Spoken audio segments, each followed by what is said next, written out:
Assalamualaikum warahmatullahi wabarakatuh. Halo semuanya, perkenalkan nama saya Afida Munira Gea dengan NIM 0303232044 semester 5 BKPI 3. Di sini saya sebagai mahasiswi Universitas Islam Negeri Sumatera Utara, Fakultas Ilmu Tarbiyah dan Keguruan, Prodi Bimbingan dan Konseling Pendidikan Islam. Di sini saya akan menjelaskan keterampilan memberikan dukungan dalam konseling untuk memenuhi tugas mata kuliah mikrokonseling yang diampu oleh Ibu Yenti Arsini MPD. Teman-teman tahu nggak apa itu memberikan dukungan dalam konseling? Jadi, memberikan dukungan dalam konseling merupakan kemampuan paling wajib dimiliki oleh seorang konselor. Dalam konteks ini, dukungan yang diberikan itu bukan hanya untuk kata-kata penghibur saja, tetapi lebih kepada kemampuan konselor untuk menghadirkan rasa aman, rasa diterima, dimengerti oleh klien secara emosional. Nah, dukungan ini berarti konselor ini menunjukkan penerimaan tanpa syarat, pemahaman empatik, dan keaslian dalam berinteraksi dengan klien. Memberi dukungan ini penting pada dasarnya karena proses konseling adalah hubungan interpersonal yang dibangun atas dasar kepercayaan. Nah, tanpa adanya rasa aman dan dukungan, konseling ini tidak mampu untuk membuka diri atau mengungkapkan masalah yang dialaminya. Memberikan dukungan dalam konseling juga mencakup kemampuan konselor untuk memvalidasi perasaan yang dirasakan oleh klien, yaitu dengan cara menghargai atau mengakui setiap emosi yang dirasakannya tanpa mencoba untuk menolaknya. Nah, dalam hubungan konseling, dukungan yang diberikan konselor kepada klien dapat diwujudkan dalam berbagai bentuk, bergantung pada kondisi psikologis, kebutuhan emosional, serta konteks permasalahan yang dihadapi oleh klien. Nah, teman-teman, secara umum dukungan konseling ini terbagi menjadi 4. Yang pertama ada dukungan emosional, yang kedua ada dukungan informasional, yang ketiga ada dukungan motivasional, dan yang keempat ada dukungan penghargaan. Nah, dari 4 dukungan ini, mari kita bahas satu persatu. Pertama, dukungan emosional. Nah, dukungan emosional adalah bentuk perhatian, empatik, dan kasih sayang yang diberikan konselor kepada klien. Nah, dukungan ini berfungsi untuk menenangkan emosi klien dan membuat dirinya itu tidak sendiri menghadapi masalahnya. Dukungan ini dapat diwujudkan melalui sikap konselor yang ramah, ekspresi wajah yang lembut, serta nada suara yang menenangkan klien. 2. Ada dukungan informasional. Nah, dukungan informasional adalah pemberian saran, arahan, dan pengetahuan yang relevan dengan permasalahan yang dihadapi oleh klien. Misalnya, konselor membantu klien memberikan informasi cara mengelola stres atau strategi efektif dalam belajar. Nah, dukungan informasional ini berfungsi membantu klien untuk memahami alternatif solusi dalam mengambil keputusan. Namun, penting bagi konselor untuk tidak memaksakan saran. Jadi, konselor di sini berperan sebagai fasilitator yang membantu klien untuk menentukan solusinya. Nah, yang ketiga ada dukungan motivasional. Dukungan motivasional ini berfokus pada pemberian dorongan psikologis untuk membantu semangat, optimisme, dan kepercayaan diri klien. Banyak klien yang datang ke konseling dalam kehilangan harapan atau merasa tidak mampu. Sehingga tugas konselor di sini adalah untuk menumbuhkan kembali keyakinan bahwa mereka itu bisa menghadapi masalahnya. Dukungan motivasional ini bertujuan untuk membangkitkan keyakinan individu terhadap dirinya sendiri.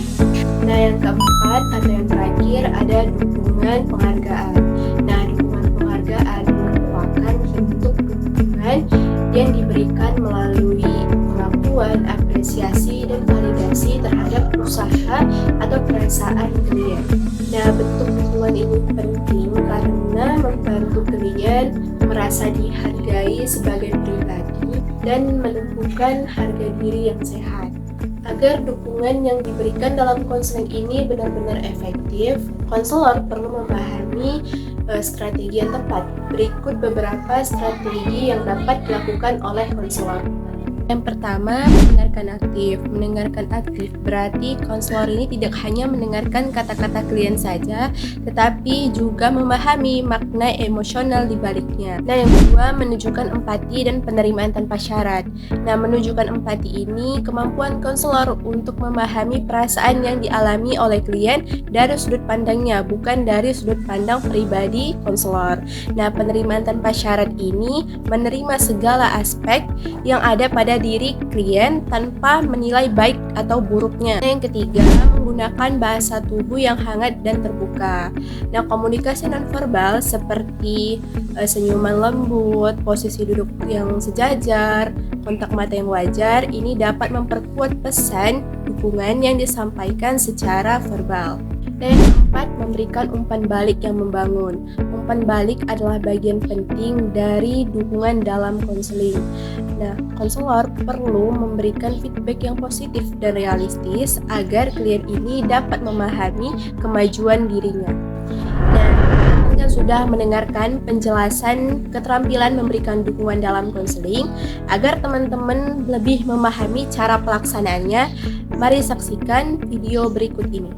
Dalam sesi konseling ini, saya bersama klien berinisial LM, berusia 21 tahun. Dia seorang mahasiswi Universitas Islam Negeri Sumatera Utara, semester 5. Dukungan emosional merupakan bentuk perhatian, empati, dan kasih sayang yang diberikan oleh konselor kepada klien. Akhir-akhir ini saya merasa lelah, Bu, karena apa yang saya kerjakan di rumah selalu salah dengan ayah saya. Saya bisa merasakan betapa beratnya yang Ananda alami. Wajar kalau Ananda ini merasa lelah dan sedih, tapi terima kasih ya Ananda sudah menceritakan ke saya.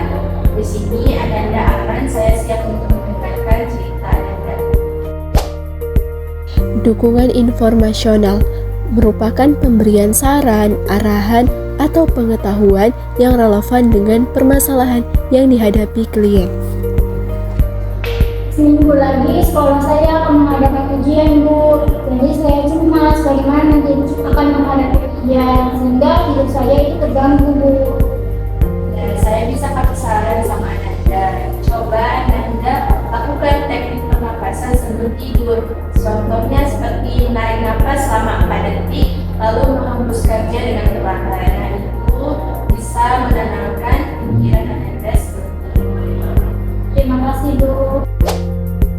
Dukungan motivasional berfokus pada pemberian dorongan psikologis untuk membangkitkan semangat, optimisme, dan rasa percaya diri klien. Saat ini saya takut, Bu, karena saya takut gagal tidak diterima di kampus impian saya.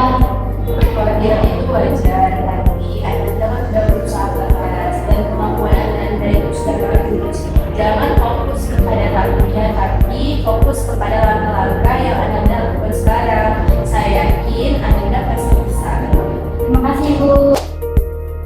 Dukungan penghargaan merupakan dukungan yang diberikan melalui pengakuan, apresiasi, dan validasi terhadap usaha atau perasaan klien. Dulu saya grogi, Bu, bicara di depan kelas, tapi akhirnya saya berani bicara di depan kelas. Wah, luar biasa, itu bagus. Berarti Ananda sudah bisa menghadapi ketakutan. Saya bangga sama Ananda, tetap pertahankan ya. Terima kasih, Bu. Demikianlah hasil video dari saya. Saya mengucapkan terima kasih kepada teman-teman yang sudah menyaksikan video dari saya. Dan terima kasih juga kepada dosen pengampu Ibu Dr. Yenti Ersini MPD yang telah membimbing saya dengan baik. Saya juga mohon maaf bila ada kesalahan dari video saya. Wabillahi taufiq wal hidayah. Wassalamualaikum warahmatullahi wabarakatuh.